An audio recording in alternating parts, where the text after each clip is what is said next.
فنانكي عانك هاي اللي يغاني محمد موجي iyo annaka oo doonayna inaanu eegno bal hadda afweyn markii uu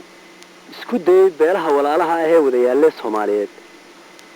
inuu colaysiiyo oo intii aan SNM ciidamadeedu xoogaysanahayd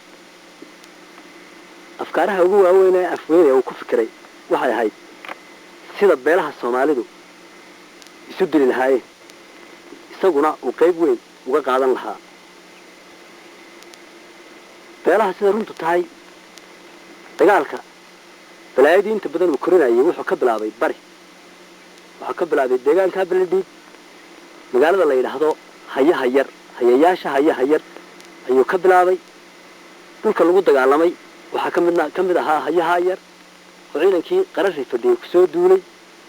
waxa ku xigtay balli haleelo waxaa ku xigtay dabagaab soon soo foos iyo boqolaal magaalo oo kaloon tirin hayn ayaa lagu dagaalamay dagaalkii kale kaa ku xigay wuxuu ahaa kii daba rooble deegaankaas yaalla ilaan bilaaxo kolka kii baledhiig lasoo dhaafay isna lagu soo qaaday kaana isagana daba rooblahaa qoriili caado dhul badan baa lagu xarbiyey dad badanna way ku dhintay dagaalada dhammaantood waxaa laga amrayo laga hogaaminayay xamar afweyne taliskaa garmaqaataha abaana ka dambeeyey sidii uu soo socday ayuu yimi halkaa aynu maanta taagannahay magaalada awaare oo deegaankaas laxlaya oo ay markaa joogaan ururka dhaqdhaqaaqa wadaniga Soomaaliyeed dad ka mid ah oo aan fara badnayn oo wixii ka soo baxsada had iyo jeer ay ku soo dhuumin jireen deegaanku beeshu aamahan gudbani waxay ku dhimatay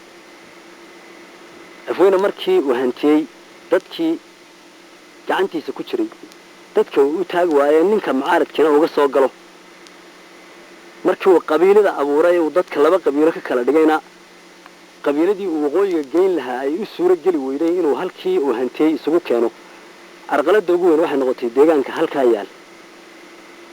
deegaanka gudban ee ilaa yaala galbeed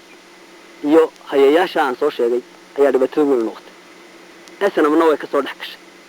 hadaba si deegaanka loo tirtiro amaba loo soo riixo xuduudka loo keeno ayuu afweyne uga shaqeeyay inay beeluhan walaalaha ah ee wax waliba ka dhaxeeyaan isu dilaan runtu sida tay dadka uu ku adeegtay ayaa dagaalka qayb weyn ka qaatay oo beelayooga isku dilay asnam bishani markayna dhaaftay April siyaasadaha arrimaha ay siyaasadeeda ku jireen isku raacday ay kurtigood ay majority ay isugu raaceen waxa kamid ahaa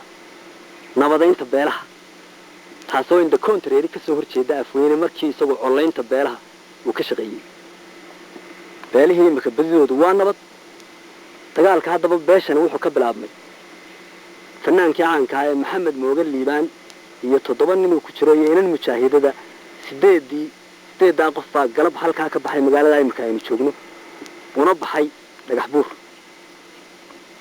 dadkii afweyne uu soo dirtay baa isu taagay wadada 8 waa la dilay xabaashi maxamed mooge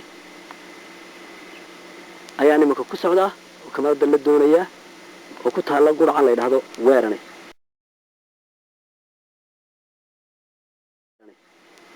ayadoo guracda ku hoos taala waxa markaa dhacday 8 qof halkaa lagu aasay